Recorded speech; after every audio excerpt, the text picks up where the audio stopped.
ಅಂತೂ ಇಂತೂ SLC ಪರೀಕ್ಷೆಗಳು ಮಾರ್ಚ್ 18ರಿಂದ ಏಪ್ರಿಲ್ 2ರವರೆಗೆ ನಡೆದು ನಿನ್ನೆ ತಾನೇ ಸಂಪೂರ್ಣವಾಗಿ ಮುಕ್ತಾಯವಾಗಿದ್ದಾವೆ. ಹಾಗಾಗಿ ಈಗ ವಿದ್ಯಾರ್ಥಿಗಳಿಗೆ ಈ ಪರೀಕ್ಷಾ ಫಲಿತಾಂಶ ಎಂದು ಎಂಬತಕ್ಕಂಥ ಕುತೂಹಲವಿದೆ.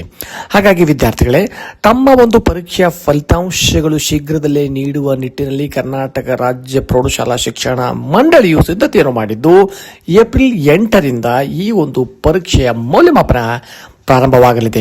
ಹಾಗಾಗಿ ಇದಕ್ಕಾಗಿ ಸುಮಾರು 70,000 ಮೌಲ್ಯಮಾಪಕರು ಕೂಡ ಈಗಾಗಲೇ ನೋಂದಣಿ ಮಾಡಿಕೊಂಡಿದ್ದಾರೆ. ಹಾಗಾಗಿ ಏಪ್ರಿಲ್ 8ರಿಂದ ಮೌಲ್ಯಮಾಪನ ಪ್ರಕ್ರಿಯೆ ಪ್ರಾರಂಭಗೊಂಡು ಒಂದು ವಾರದಲ್ಲಿ ಮುಕ್ತಾಯವಾಗಿದ್ದೆ. ಆದರೆ ಪೂರ್ವ ನಿಗದಿತ ದಿನಾಂಕದಂದೇ ಈಗಾಗಲೇ ತಮಗೆ ತಿಳಿದಿರುವ ಹಾಗೆ ಏಪ್ರಿಲ್ 24ರ ಒಳಗಡೆ ಈ ಒಂದು ಪರೀಕ್ಷೆಯ ಫಲಿತಾಂಶವನ್ನು ನೀಡಲು ಪರೀಕ್ಷಾ ಮಂಡಳಿ ಸಿದ್ಧತೆಯನ್ನು ಮಾಡಿಕೊಂಡಿದೆ. ಹಾಗಾಗಿ ಪ್ರಸ್ತುತ ಶೈಕ್ಷಣಿಕ ಸಾಲಿನಲ್ಲಿ ಹಿಂದಿ ವಿಷಯಕ್ಕೆ ಕೇವಲ ಅಂಕಗಳನ್ನು ನೀಡದೆ ಅದಕ್ಕೆ ಸಂಬಂಧಪಟ್ಟಂತಹ ಗ್ರೇಡ್ಗಳನ್ನು ನೀಡತಕ್ಕಂಥ ವ್ಯವಸ್ಥೆ ಪ್ರಸ್ತುತ ಶೈಕ್ಷಣಿಕ ಸಾಲಿನಿಂದ ಆರಂಭವಾಗಲಿದೆ. ಹಾಗಾಗಿ ವಿದ್ಯಾರ್ಥಿಗಳೇ, ಇನ್ನೇನು ಕೆಲವು ದಿನಗಳಲ್ಲಿ ಅಂದರೆ ಏಪ್ರಿಲ್ 24ರ ಒಳಗಡೆ ತಮ್ಮ ಪರೀಕ್ಷೆಯ ಫಲಿತಾಂಶ ಲಭ್ಯವಾಗಲಿದೆ. ಧನ್ಯವಾದಗಳು.